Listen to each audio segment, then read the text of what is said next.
Assalamualaikum warahmatullahi wabarakatuh. Ada kekeliruan berpikir nanti kalau anak saya sudah hafal Quran, anak-anak SDIT ini sudah hafal Quran mau apa? Karena bayangan dia kalau sudah hafal Quran jadi ustadz. Gak maulah anak kami jadi ustadz, nanti macam Ustadz Somad, ceramah sana ceramah sini. Gak maulah kami anak kami jadi imam, paling-paling jadi imam tarawih. Tolong mindset kita dibetulkan, main otak, setting. Karena banyak juga orang ini main otak setan. Mindset otak setan. Jadi hafal Quran itu bukan tujuan. Hafal Quran itu sarana. Tujuannya rumah sakit Budi Kemuliaan. Sarananya naik ojek, naik Grab, naik mobil, naik sepeda. Ini ngapal Quran ini sarananya. Tujuannya supaya dia menjadi hamba Allah, jangan jadi hamba harta, hamba kuasa, hamba wanita. Kalau sudah dia hafal Quran SDIT, habis itu kita tidak paksa dia mau jadi apa, terserah. Anak saya tak saya paksa jadi ustaz, terserah mau jadi apa dia. Bakat dia kemana. Jadi kalau nampak dari kecil udah megang-megang jarum suntik, memang ke fakultas kedokteran lah itu. Dua kemungkinan, kalau tidak pecandu narkoba. Nauzubillah, nauzubillah.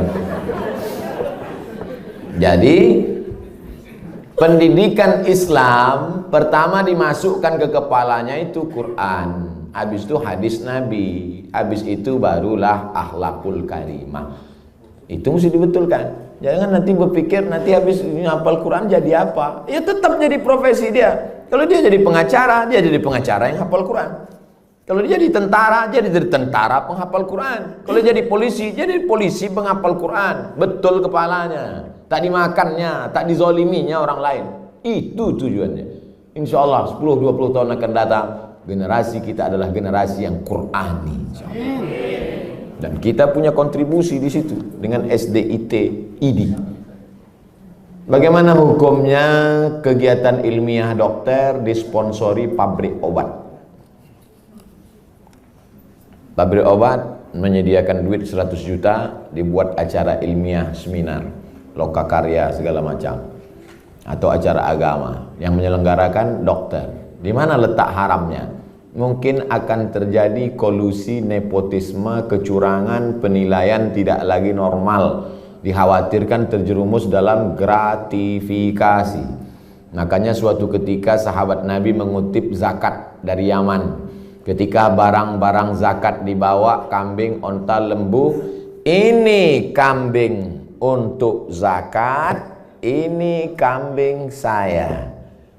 Kata Nabi, kok ada kambing zakat, ada kambing saya? Kok dapat kambing dari mana? Hadiah. Kata Nabi, seandainya kau duduk di rumah emakmu, di rumah bapakmu, mungkinkah ada orang ngasih kambing? Tak ada.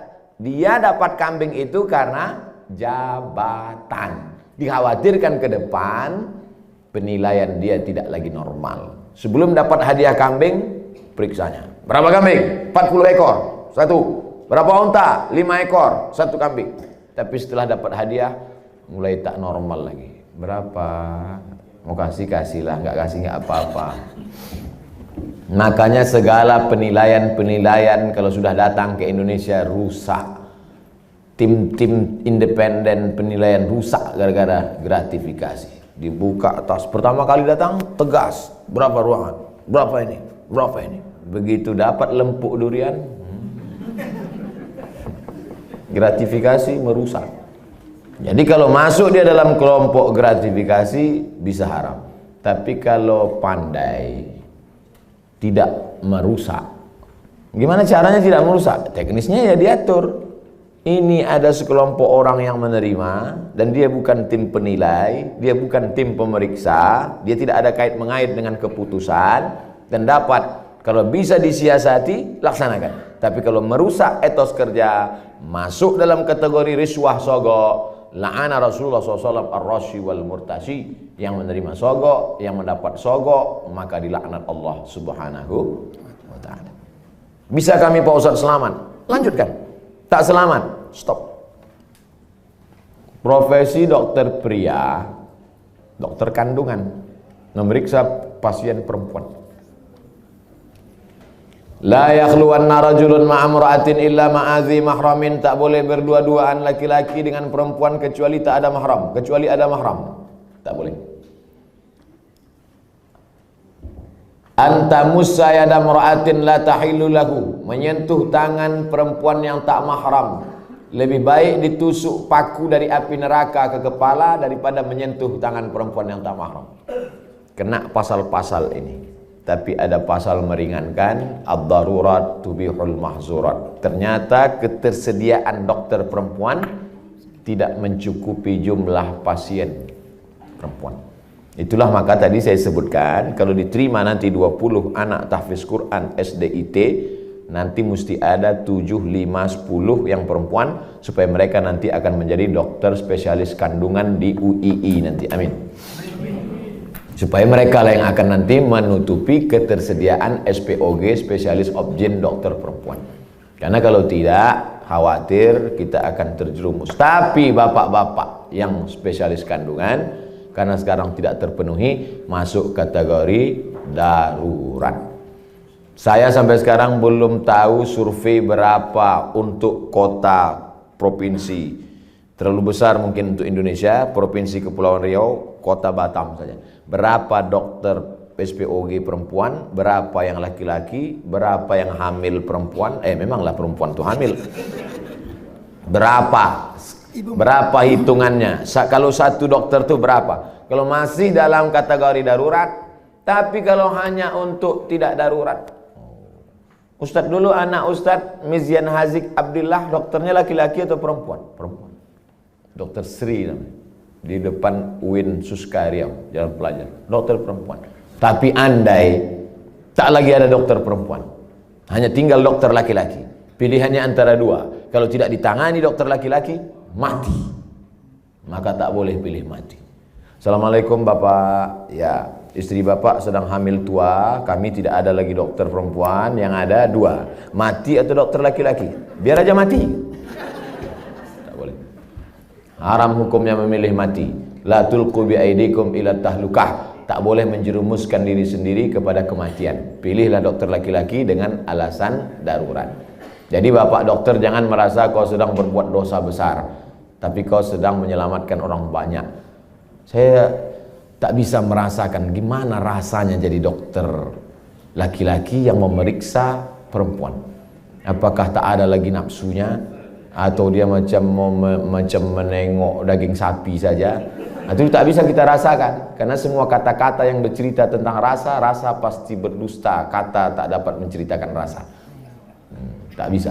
Oleh sebab itu, kalau ada terlintas di hati Bapak macam-macam sambil memeriksa itu, banyak-banyaklah istighfar. Astaghfirullah.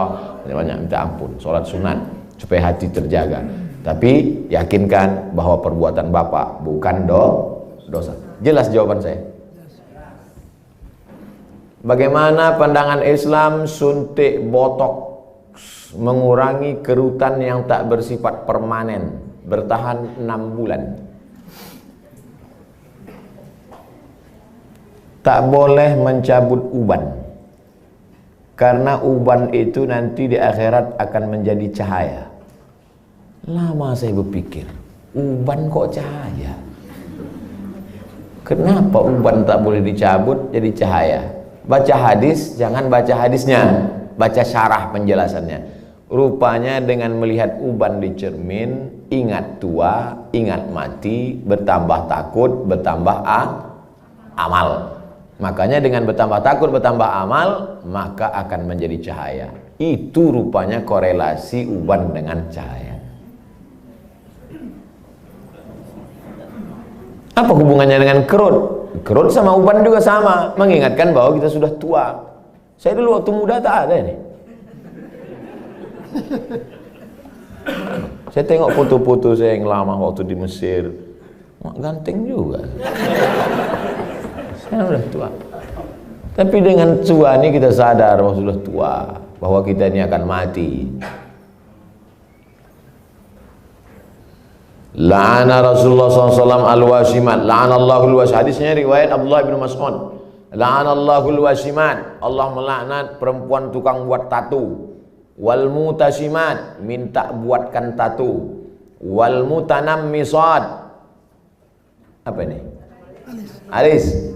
Mencabut alis, mencukur alis. Wal mutafallijat, gigi. Karena orang kalau sudah bertambah tua, bertambah giginya. Bukan gigi itu bertambah panjang dia. Maka gigi itu dia otak-atik. Zaman dulu orang kalau mau nikah tak ada pakai akte kelahiran. Sama macam mau beli sapi kurban, kambing kurban. Gimana kita tahu umur kambing itu sudah 2 tahun? Tengok giginya. Orang pun juga tengok giginya. Ngotak-atik gigi. Wal mughayyirat, yang nomor 5, merubah ciptaan lil husni, karena untuk mempercantik. Kalau merubah ciptaan dari yang tak layak menjadi layak. Ibu bapak dokter yang gigi, tukang pasang kawat gigi, jangan sangka itu perbuatan haram. Ada memang dia perlu. Ada orang ini kalau dia senyum sama kita 3 hari kita tak bisa tidur. Nah, itu memang perlu dibetulkan, perlu luruskan, diperbaiki.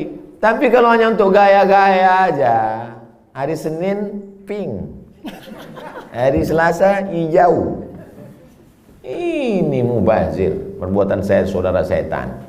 Oleh sebab itu maka kira-kira suntik botok mengurangi kerutan ini termasuk yang mana nih? Masuk kategori nomor 5, mughayyirat lil husni, merubah untuk mempercantik-cantik saja. Sebetulnya saya tengok-tengoklah, dia sebetulnya tidak berubah jadi cantik, dia saja merasa cantik. Berapa banyak orang yang operasi pipi, operasi dagu, operasi hidung, dia merasa cantik, kita takut. Saya terus terang dengan orang operasi takut saya tengok. Dan saya tengok wajahnya yang operasi itu bentuknya sama-sama aja semua kan. Sama macam bencong. Hidung panjang, dagu panjang, panjangnya tak tentu arah pula. Rupanya silikon itu tidak bisa berinteraksi dengan darah. Akhirnya membusuk. Busuklah darah di hidung ini. Kata dokter, ini mesti dipotong. Dipotong hidung ini. Alhamdulillah ada terapi lintah. Akhirnya digantungkanlah lintah. Digantungkanlah lintah di sini. Untuk menyedot nanah tadi. Biasanya kalau kulit kita digantungkan lintah, itu 1 hari lintah itu bisa tahan nyaman. Tapi pas ditempelkan ke hidung, asal tempel jatuh. Asal tempel jatuh, kata lintah. Lintah pun tak mau. Terapi lintah. Bayangkan itu lintah. Yang mau lintah darat aja yang mau. Saking kan busuknya hidung yang gara-gara silikon tadi. Wala udhillannahum, aku sesatkan mereka, kata setan. Setelah sesat, wala umanniyannahum, aku buat mereka berhalusinasi, berimajinasi. Apa kata setan? Kau cantik, kau cantik, kau cantik, kau cantik, kau cantik, kau cantik, kau cantik. Dia saja merasa cantik. Orang merasa ngeri. Hai yang asik dibuat setan operasi, sesungguhnya kau saja yang merasa cantik, sesungguhnya orang merasa ngeri. Tapi orang nggak jujur. Gimana Jeng? Aku kelihatan cantik nggak? Wow, amazing. Padahal dalam hatinya macam hantu aku tengok.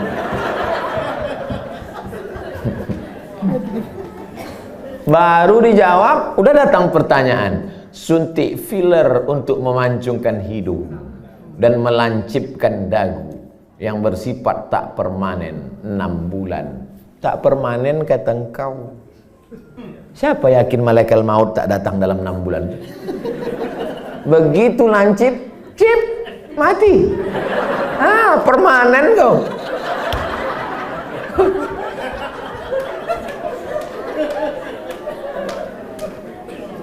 Kau cantik bukan karena dagu kau lancip. Kau cantik bukan karena hidung kau panjang. Kau cantik karena bekas air wudhu. Kau cantik karena habis baca Quran. Kau cantik. Yang mengatakan cantik tak cantik itu kan hati. Betul? Bapak-bapak ganteng. Ganteng. Bininya tidaklah jelek, tapi rasanya taklah sepadan berjalan. Pas ditanya orang, Pak, siapa perempuan paling cantik? Itulah yang paling cantik gitu deh. Entah dia jujur, entah takut, Allahu a'lam.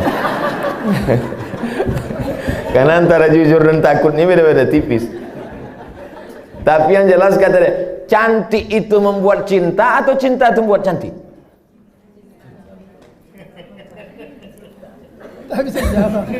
Gara-gara cinta itulah orang menjadi cantik. Karena kalau cantik itu relatif. Gara-gara cinta itulah orang menjadi cantik. Dan cinta itu letaknya di hati.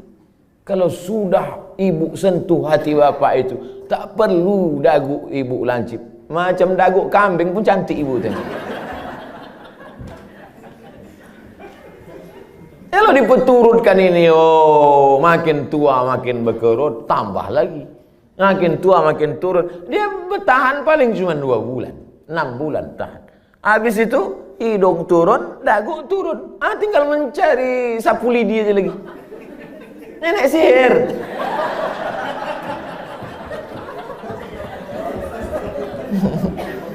Berhentilah. Berhenti. Usah dipeturutkan ajakan setan ini. Yang mengerjakannya apa, Ustaz?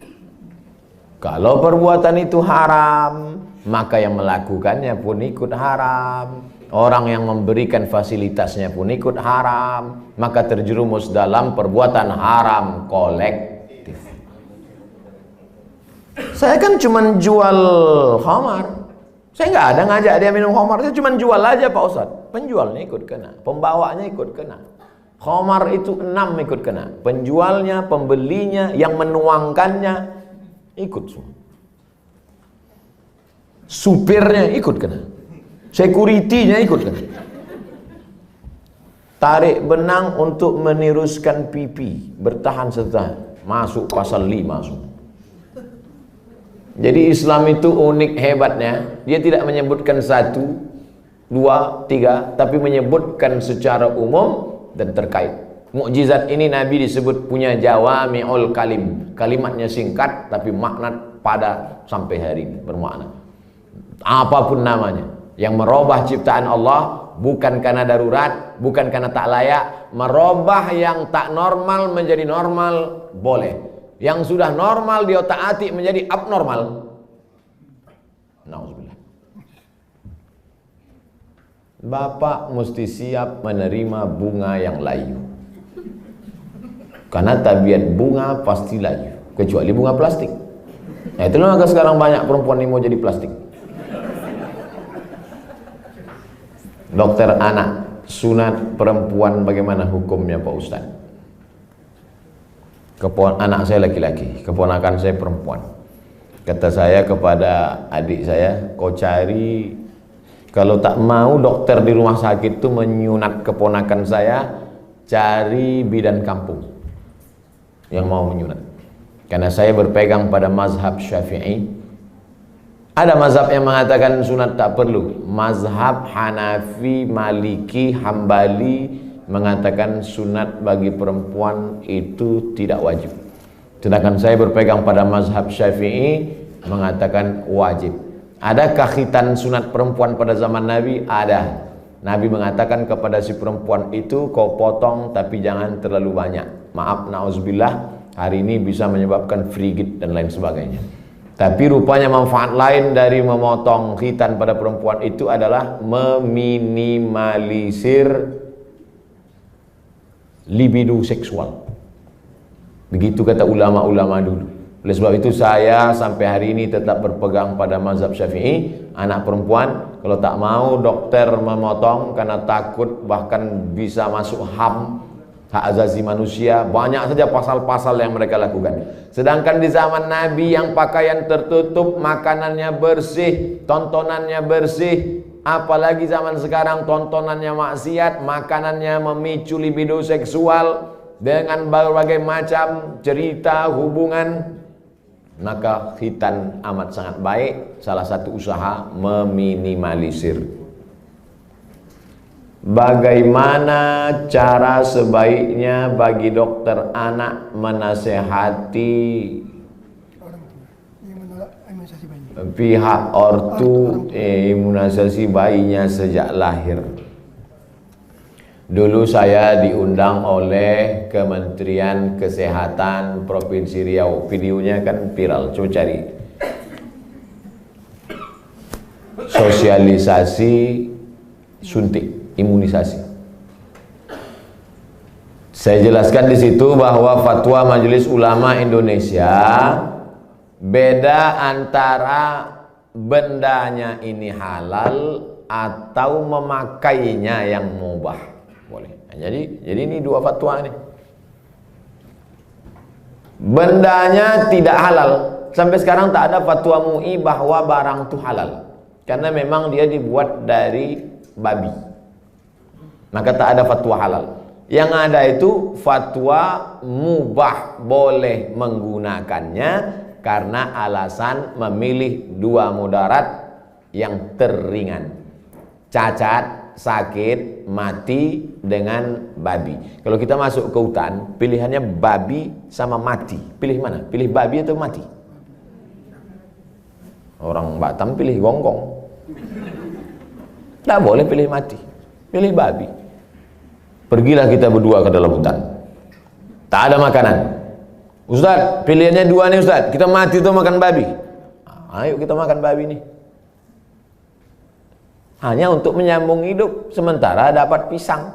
Tapi setelah dapat pisang, tinggalkan babi. Nyangkut nanti pas dapat pisang, saya makan pisang. Bro, ayo makan pisang. Enak babi nih Ustaz. Tak bisa. Mana tahu nanti datang pakar medis dunia entah dari mana, dibuatnya lah barang dari yang halal, maka kita tinggalkan yang ini. Tapi sementara dia datang, maka menggunakan ini hukumnya mubah. Jelaskan itu. Kami tak bisa menjelaskannya Pak Ustaz. Tontonlah video ini. Potong. 1 menit tak sampai tadi. Masukkan ke Instagram. Tontonkan ke ibu tuh. Saya tak mau. Tonton ibu. Nggak mau, ini Ustaz radikal katanya. Kalian carilah Ustaz yang agak-agak lembut sedikit. Bagaimana cara dokter bisa lillahi ta'ala, bisa menghindari sifat riak, sombong, bila kita memiliki kelebihan keahlian dibandingkan dokter-dokter lain. Insya Allah nanti kalau sudah berdiri pas pembelian tanah pun, nanti pas ini soalnya yang saya cakapkan ini tak bisa pakai teori. Kita ID sudah survei dapat tanah 1 hektar di harganya 200 juta. Ini dokter yang sombong, yang riak, yang mobil mewah, kesini duluan bawakan proposal. Assalamualaikum Pak Dokter. Pak Dokter kan pasiennya banyak. Oh iya kata dia. Saya yang paling hebat di Batam ini kata dia. Rumah Pak Dokter kan paling bagus. Oh iya kata dia. Rumah saya yang paling mahal. Ini tanah nih 200. Aduh semua utang kata dia. Jadi kalau mau menghilangkan kesombongan, keangkuhan, nih pas praktek.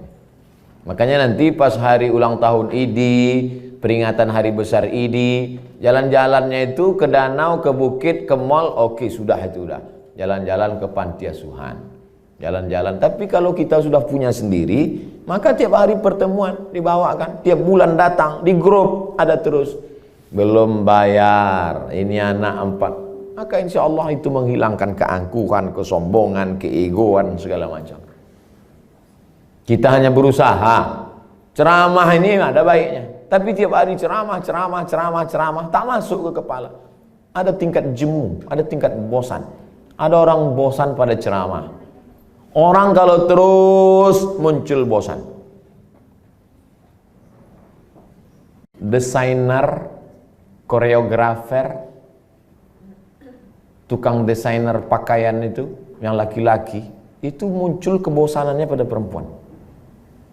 Kan banyak yang melambai kan? Kalau ada orang bosan pada perempuan gara-gara sering menengok perempuan, itu desainer sama koreografer. Yang lebih mengerikan adalah bosan mendengar ceramah. Apalagi sampai tobat sama ustaz. Aku kalau sama ustaz ini tobat aku. Nah, itu na'udzubillah. Jadi makanya saya ingin mengatakan bervariasi. Ceramah oke, sebulan sekali, seminggu sekali. Tapi harus ada amal yang tidak teori tapi langsung praktek. Nah, maka saya selalu sama. Di mana-mana saya ceramah tak keluar dari 3. Islahut tarbiyah, perbaikan pendidikan.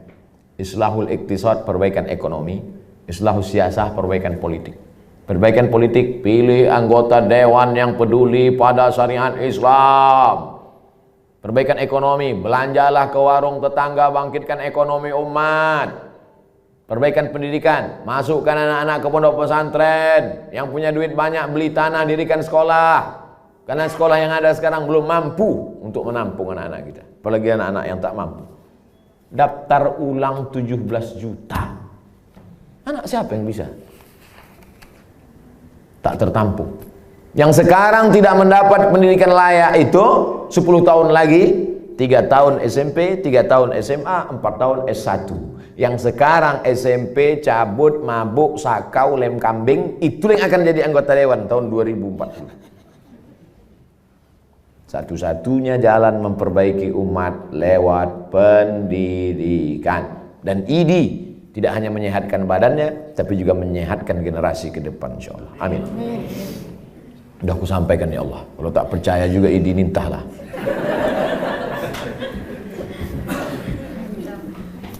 Dah habis pertanyaan. Habis. Terima kasih atas segala perhatian Bapak dan Ibu.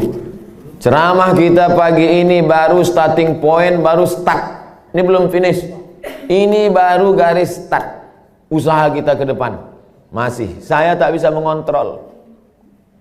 Bapak Ibu lah saling tolong menolong. Mudah-mudahan kita tetap saling tolong menolong dalam kebaikan dan ketakwaan kepada Allah. Tapi kita tak bisa guna apa-apa selain pertolongan Allah. Mari kita sama-sama berdoa ala hazihin niyah, untuk niat yang baik ini supaya Allah sampaikan dengan kemuliaan surat Al-Fatihah. A'udzubillahi minasyaitonir rajim. Bismillahirrahmanirrahim. Alhamdulillahi rabbil alamin. Ar-Rahmanir Rahim. Maliki yaumiddin. Iyyaka na'budu wa iyyaka nasta'in. Ihdinas siratal mustaqim, siratal ladzina an'amta 'alaihim ghairil maghdubi 'alaihim waladdallin. Amin. Allahumma shalli ala sayyidina Muhammad wa ala ali sayyidina Muhammad. Allahumma inna nas'aluka bisirril Fatihah wa bisirri nabiyyika Muhammad sallallahu alaihi wasallam at-tuballigh maqasidana. Dengan kemuliaan selawat dan kemuliaan surat Al-Fatihah, sampaikan niat baik kami ya Allah. Wa taqdi hajatina, tunaikan hajat-hajat kami, hajat dunia, hajat akhirat ya Allah. Allahumma barik lana fi arzaqina, rezeki kami ini berkahilah dia supaya bisa menjadi amal soleh yang tetap mengalir sesudah kami mati ya Allah. Allahumma alif baina qulubina, satukan hati kami, pertautkan jiwa kami supaya kami ikhlas beramal karena